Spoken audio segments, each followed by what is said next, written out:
Bonjour, bonjour, bonsoir, bonsoir, nos bandits sur la voie céleste. Mbote na bino mbote bozali belé partout dans le monde. Vous avez un abisso par la voie internaute na niveau États-Unis bino tout na pesi bino mbote. Tu en Europe, siwa mbanja, vous dit salié beau.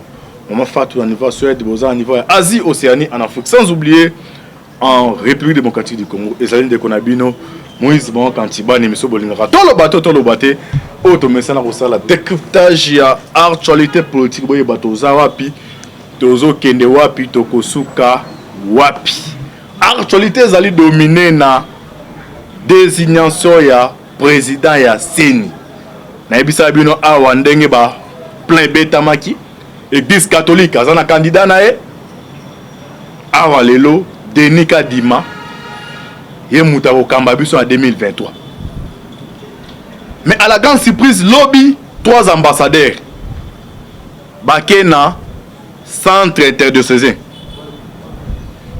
bakomi kuna basololi na basango babisi basango ba continuer kotia pression boye ba ambassadeur eza banani tolo batoto bate boye bango awa na répéter bitumboyo officine na libanda lobi 3 bamonani na répéter basango bazo boye ko signer PV lobi 3 ambassadeurs na otanga bakombo na bango ana ba pays na bango baisi basango ke non ba signer té siko yo kongolo zola na ngoye bani eza ko salima soki retard ezwami na rotikala na pouvoir pa IDPS Tshisekedi azora article wana au Kabila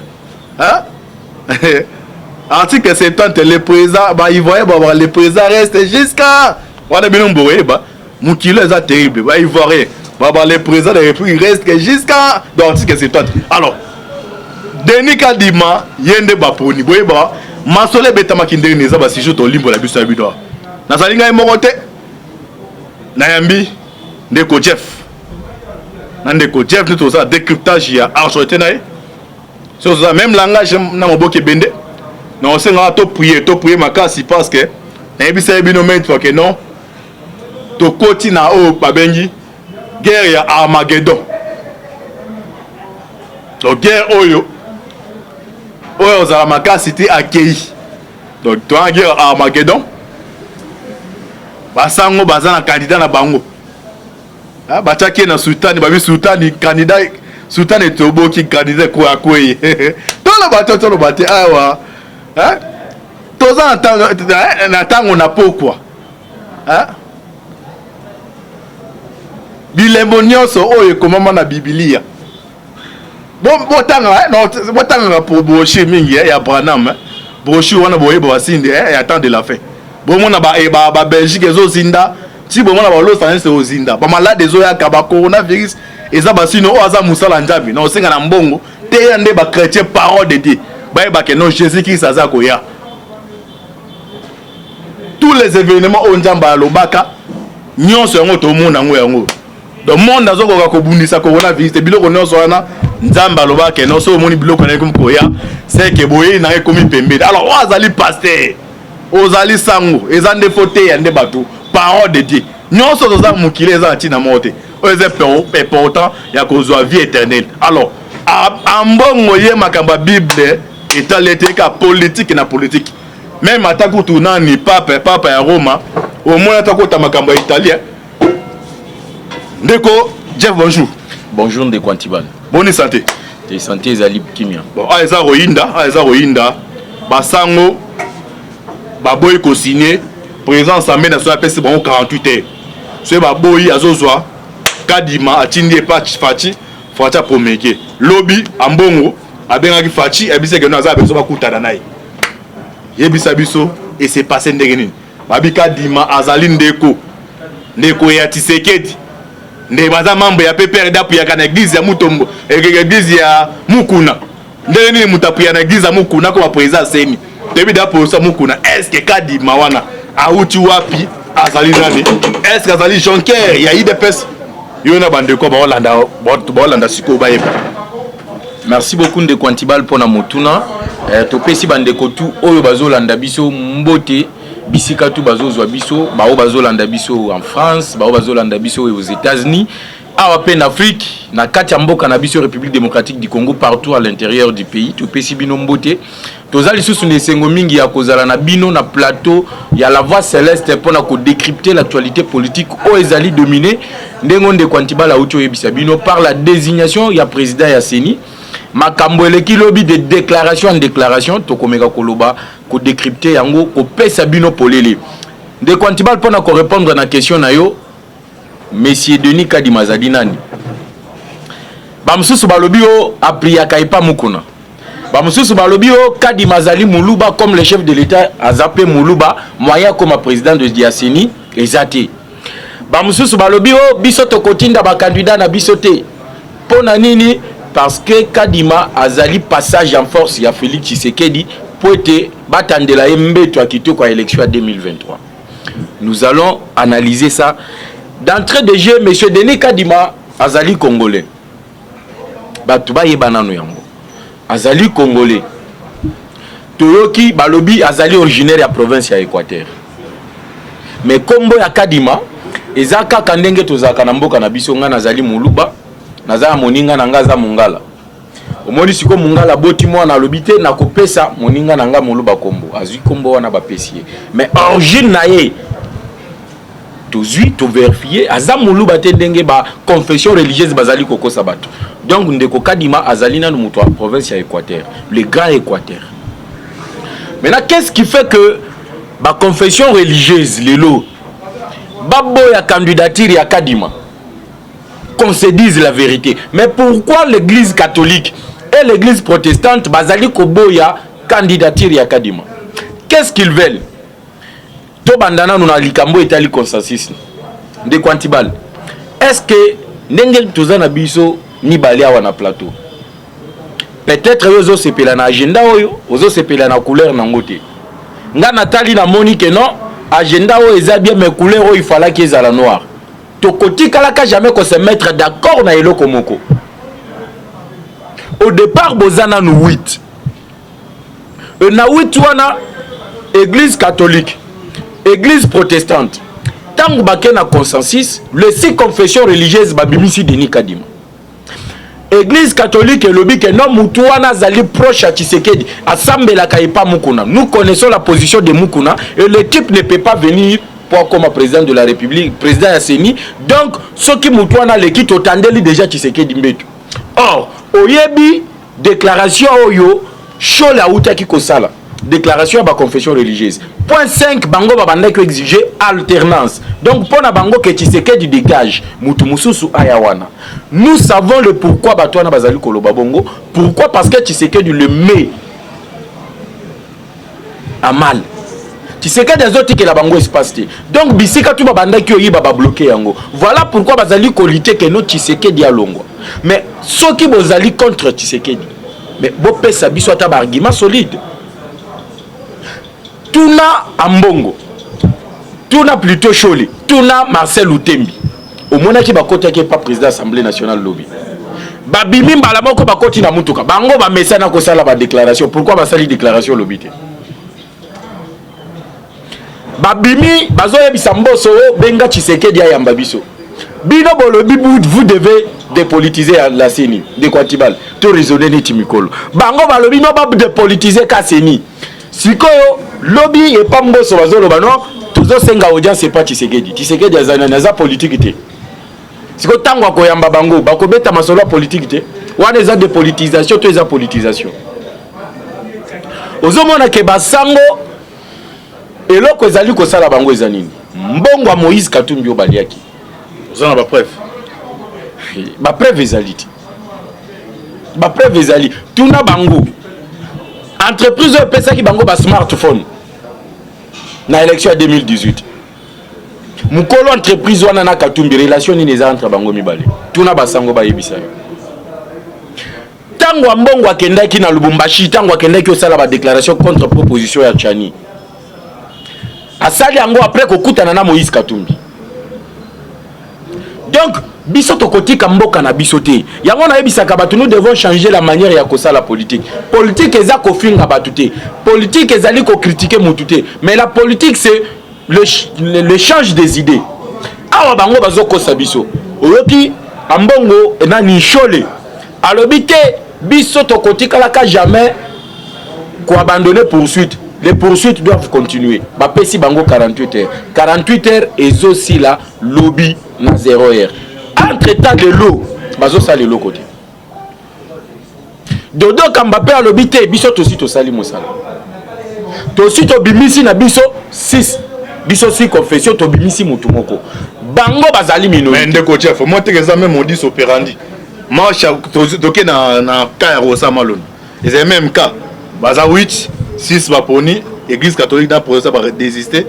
Bino IDPS Kabound na Kabuya au PC ba monter de bateau mais ba il y a des morts. Si Félix Aboy ko promulguer au Samalo ko promulguer ko entériné au Samalo. Alors ndeni même opération zone susu mais bino IDPS ba comment soutenir. C'est que bande umso na ba ko ça na réseau que non, il y a la même nous wana na kacha makamba. Problème est abondé quantibal batu batika kosala amalgame quand chose la vie pression bah si va pression va bien ba téléphone que non des cas de rien cas de rien qui a appelé qui. Ce sont des spéculations mais je vais révéler d'autres révélations ici oyoki chole alobaki que non bazo so pression alobaki que bazo so pression mais mukolo il fallait qu'il va désigner président Seni. Banani bakende ki osala sit-in na siège à 5 ans. Donc ba kongomani tout bayeba bato bazo sala pression na ba confession religieuse eza la muka na FCC. Awa na yebisaki batu ke non la muka na FCC bazali même dio. Ezali libala ya sika. Na yebisaki bato wa ke Fayulu na Muzito bakende ki okutana na Kabila na Kingakati. Batu baboy qui n'y avait pas de preuve. Mais ba moni na sit-in de Quantibal effigie à Nojek ezalaki Nojek ezali parti ou ezali na plateforme ya FCC bon moni effigie à Esidé ba moni effigie à Nouvelle et là Adolphe Muzito donc à la Muka elle Muzito na Fayulu na FCC bazali ko travailler ensemble bangonde bazali ko tia pression sur les confessions religieuses voilà pourquoi mukolo il fallait qu'il va désigner président ya Seni Olandi na Top Congo monsieur comme on a enani oya Prince Pengi il a fait une déclaration pour na koyebisa batu na Top Congo au travers yavo ya Top Congo alobi que non to pesi cho le mémorandum na biso to yebisie ba désigner président Senité na oyo cho la zo sala na oyo epenga lobaki avant esalema est-ce qu'il y a une différence alors ndenge za blocage za sikoyo to yebité Mbosa pèse bon 48 heures. Donc c'est à dire ce 48 heures ici, Azu yango a pèse pas Fati pour me. Alors, Oya Titia Lobaka, les événements à venir au Jéramen de les événements à venir. C'est ça le problème. Bisotozo Bisabatuba Sango. Vous qui cherchez la démocratie, mais binomo comme vous allez respecter la démocratie. Vous allez 8. La démocratie exige que la minorité s'incline devant la majorité. Sur 8-6, bah c'est prononcé. Mais le D, il faut pas s'incliner. Mais pourquoi les deux églises bazoboya? Pour Chole ou Tembi bango bazali super, bazali extra. Mais je dis à Mbongo que l'église de réveil, bah l'équipe à l'église catholique n'est belé. Bah l'équipe bango.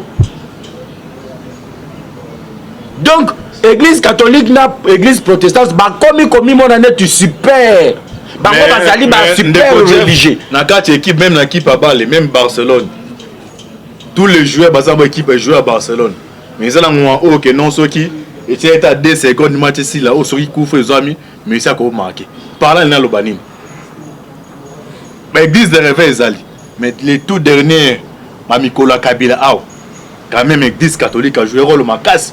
Oui, il y a celle-ci que non, et c'est que Kabila soit troisième mandat. Montre que non, ce qui y a dans la carte, il y a un processus, il y a désignation, il y a présence. Montre que non, ils ont toujours que non, côté, Kadima, Bandimi, côté, Barson, Balaba, Salima, et c'est un truc qui est un dialogue. Montre que non. De Quantibal. Il faudra. Bilokwana, il faut bako sabato bayebi église catholique, bato bayebi église protestante. Bisson a IDPS, nous sommes bien assis. Aux grands journalistes, l'église catholique n'a jamais fait quelque chose de bon pour le peuple congolais. Na histoire à l'église catholique Mobimba, jamais quiconque a défié à Koyebisanga Bola à l'église catholique. oyebi lisolo ya conférence nationale souveraine. Qui a trahi le peuple congolais?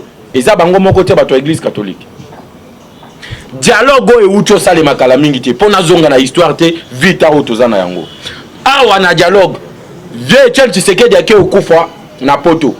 Bango basango balobi no Tshisekedi avoir okufa tikela ki biso mukanda na komba premier ministre. Ti lelo basi baloba komba premier ministre yango. Église catholique ezali instrument ya ba européen. Ce qui ozomona lelo yo après 60 ans Congo ezobonga te c'est l'église catholique. Et bazali na leso ya kopesa biso te. Oyebi Léopold II wana mikanda ekomama. Léopold II abengisa ba prêtre tout ya catholique à l'époque coloniale. Parce que lelo batu bazomona mboka na biso ezobonga te. Ba licencié, ba docteur, ba professeur, bazokoka ko changer mboka te. Mais qui est à la base de tout ça? Mais c'est l'église catholique. Ba prêtre wana bakenda pa Léopold II. Léopold II ayebisi bango bino bokende olakisa ba congolais kaka kondima. Donc enseignez-les à croire et non à réfléchir. Yango mona église catholique azokosa biso soki utembi alobi to lobi amen. Soki chola alobi to lobi amen. Mais batikala jamais kolakisa biso na bitelo na bango na ba école na bango comment réfléchir. Dites-moi aujourd'hui ndengo oucho pesa exemple il y a Barcelone que non ce qui est tikali 2 minutes coup français que monani bakopé sango Lionel Messi. Est-ce que le Lionel Bakeno église catholique a joué un rôle très actif. C'est ce que je pour ça en 2016 ni tété ba marche l'église catholique ba pression ya basango. Yango na lingi na expliquer ba yo ba o bazali kolanda. Et puis ndenge aussi timanga loba que non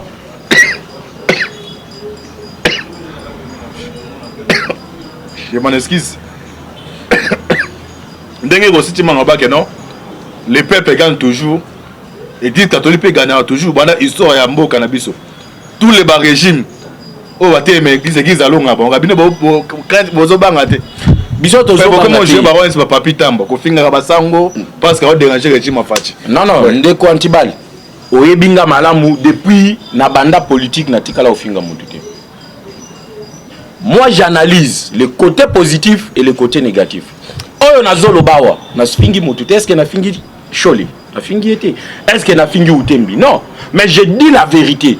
Église catholique, malheur au Tozanango na Congo, c'est l'église catholique. A tabiso tant Tozalaki na opposition. Malheur na biso, ezalaki ko croire na ba église catholique. Voilà pourquoi ngana banda ki oyebisa ba combattant UDPS, bozala na confiance na ba prêtre wana catholique te. Ba koyebisa bino que les médiocres dégagent. Après quelques jours, bango bakei kolia na ba médiocre. Toujours des trahisons. Est-ce que l'église catholique ou l'église protestante bakoki kozala na leso ya kopesa ba kongomani sur les élections? Qui a organisé les élections de 2006 et qui l'avait envoyé na kati pour azala président Seni? Ce n'est pas l'église catholique. Et de surcroît le type était monsieur l'abbé. Mais nina yaki osala. Il n'était pas corrompu. En 2011, l'église protestante yé obisonde ba pasteur. Élection kuma wapi? Pour bango bazote la élection de l'eau au oucho le baba Lionel Messi. Mais t'as la histoire na bango. Messi quand même na Barcelone a tchaba match moko 4 billets moko. A tchaba 5 billets moko. Mais l'église catholique c'est toujours de la déception pour le peuple congolais. Bango mi balé, ils ont géré 3 cycles électoraux. Mais pourquoi pas aujourd'hui ba pesa pe ba kimbangiste? Pourquoi pas bandi mapé que non ba musulman ba zoapé présidence lelo? Et aujourd'hui, il continue. Mais moi, je vais dire ceci. L'église catholique, bazali ba tribaliste. Le problème est que Kadi Mandenge comme on est allé à Balouba. Alors que Félix Tshisekedi Moulouba, Moutouana Kokyo comme président ya Sénité. Mais moi, je me demande, on doit réfléchir. Pour Namboka Nabiso et Kende Liboso, soit on doit réfléchir sur le tribalisme. De Quantibal, on doit mettre la personne qu'il faut à la place qu'il faut. Si aujourd'hui, dans la République démocratique du Congo, on se rend compte que c'est cas d'immaculé qui peut nous amener à des élections crédibles, transparentes et libres. Mabe ezali wapi. Les lobes sango wana na ba pasteur à l'église protestante, bazali kopé sa raison mon côté clair. Qu'ils nous disent pourquoi bazobo ya kadima. Sur base de quoi? Azali incompétent. Il n'est pas expert à la matière. Parce que ceux qui ont contesté Moutounde Quantibal, ndenge ozo sala musala na yo ki journalisme na oya olobate ba émission na ye alandaka éthique et déontologie te boyi il ne mérite pas mais bango ba boyi que non ndeko kadi makoki ozala président sénité sur base de quoi? Il n'est pas expert dans la matière, il n'a pas étudié, il n'a pas d'expertise pour nanini bazo pesa raison ki landa ba déclaration na bango tout il n'y a aucune raison fondée. Toyebi ba officine obscure, toyebi ba ambassadeur o bazali koya ko soutenir bango ba cha expression. Le même ambassadeur ya ba pays oyo bakendaki ko soutenir bango. Libanda mboka, ce sont les mêmes ambassadeurs au bazo ya lisusu ko entêté bango ba cha pression. Mais je vous dis au utiolo bakeno l'église catholique ba régime to abundisa alonga bango. Mais l'église catholique alonga nani na mboko oyo. Alonga nani? C'est nous l'UDPS, notre lutte pendant 37 ans, bison de Tolonga. Nazo pesa yo exemple kamoko na lobakango chaque jour. Église catholique azaki na opposition. Il combattait le régime. Mais na ucho lobawa, ba ucho traité ba mususu ba médiocre. Mais oyebi ndenge nini bakendaka kofite na bango. Mais la réalité c'est quoi? Biso UDPS tant tozaki na opposition. To bandaki kolite une lutte noble. Tobundisi ba régime nyonso à l'exception ya régime ya Joseph Kasavubu. Parce que l'UDPS n'a pas été créé na ta régime à Kasavubu. En commençant par Mobutu, Laurent Désiré Kabila, Kabila fils, l'UDPS a combattu une lutte noble. Basango babaya babandaki koya ko s'accrocher sima UDPS. Ce que moni au CLC lobby pour na Kabila pas de troisième mandat, banani babandaki obimananzela. C'est le peuple congolais. C'était l'UDPS. C'était l'UDPS. Soyons clairs et disons la vérité. Peuple congolais. Tout le peuple congolais se retrouve dans la UDPS. Parce que l'UDPS, c'est le peuple d'abord. Et le peuple congolais, Yangwana et Sangani. Et autres, la vision du peuple d'abord, où ils alluent le puissance. Où ils alluent dans le centre à UDPS. Voilà pourquoi le peuple congolais.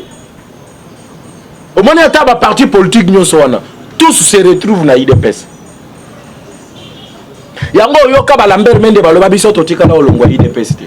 Même les chadari là baloba kabazaka IDPS. Bazo formation na kati ya IDPS. Demandez ce que j'ai dit à Eve Bazayi baso qui a contredire ngai. Alors tosuka wapi? Bazaki 8. 6 batika limi balé bakei. Ni balande ba poids lourd. Ne ba olo ba poids lourd. Bango se balobi nzamba yo kaka. To so lobi nzambe penda ayo ki bango. To suka wapi? Ceux qui l'ont ezali entériné. Mutuaza poids lourd azate. Qui est poids lourd par rapport à qui?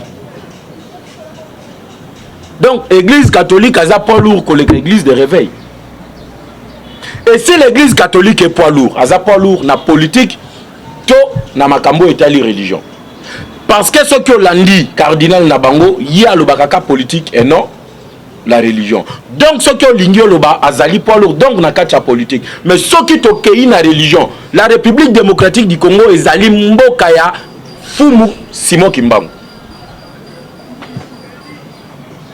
Alors poids lourd est zali bakimbangiste et non l'église catholique.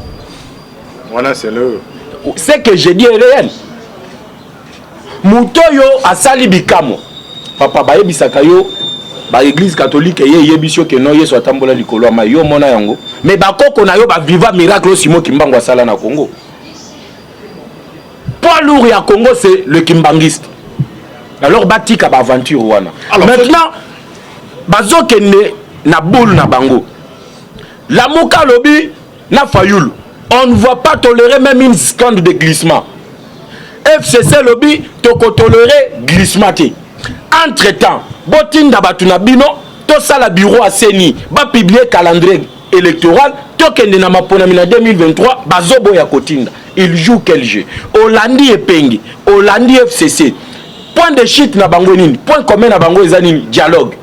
Non, bas sur l'histoire nanu to kende ko solola. Et quand nous irons au dialogue, bakolo bela lisusu makambo ya Seni te et koloba que no biso pe il faut to participer na gouvernement pour to gérer kapé Seni totala makambo ndenge zo salema. Donc bazali ba ennemi ya peuple congolais, ils cherchent que leur ventre. Denge bazo luka libumu na bango, yango zo mona bazo sala ba déclaration par-ci par-là. Nde Quantibal, yo zo luka élection en 2023. mais le lot toza en 2021 ozoboya batu batinda batu na bureau à Seni ozolukanini élection salema en 2023 to qui y glissement nalandi ndeko mutanga oya nojek soni mingi ndeko antibal azolo biso to kotinda FCC kotinda batu te batunie question mais s'il y aura pas élection en 2023 qu'est-ce qui va se passer? Oh, toutes les institutions vont tomber. Mais wana bosani article 70 que le président de la République reste en fonction jusqu'à l'installation du nouveau président élu.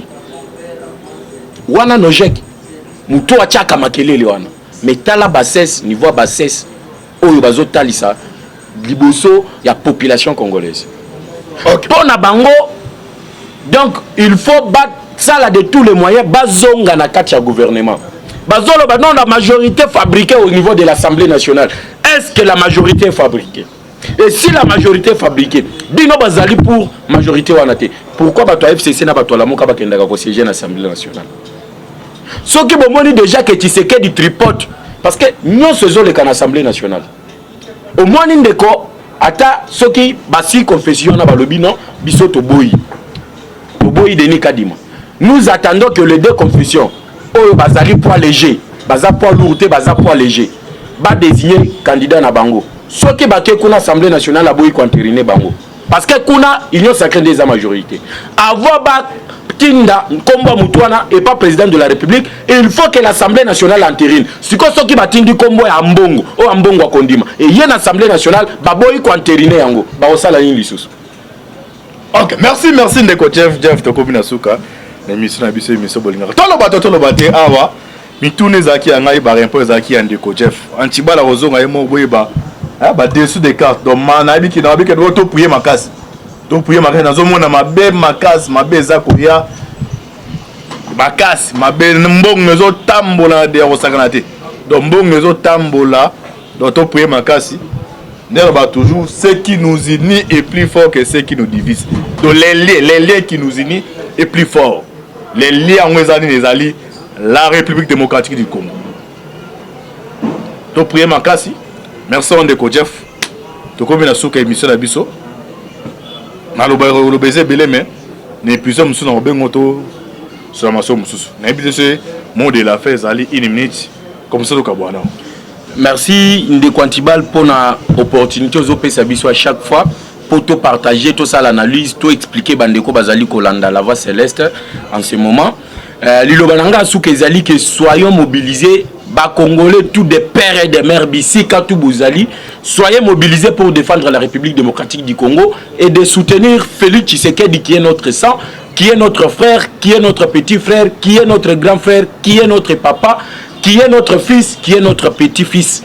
Donc, tous mobilisés derrière le président Félix Tshisekedi en barricadant le chemin à tous ceux qui veulent ravir le pouvoir par force. Numéro Nabiso à contact Ezali plus 243 81 717 11 97 plus 243 81 717 11 97. Merci Mingi Tokutani Mikolo Ezali Koya. Ok, merci de Komi Nasuka. Merci Nambo Kebende. C'était toujours votre humble serviteur, Moïse Maroc Antibal. Affaire à suivre. Ciao. Bonjour, bonsoir. Nous sur la face céleste. Mbote na bino mbote bozali belé partout dans le monde. Vous avez la biso par la voix. Merci.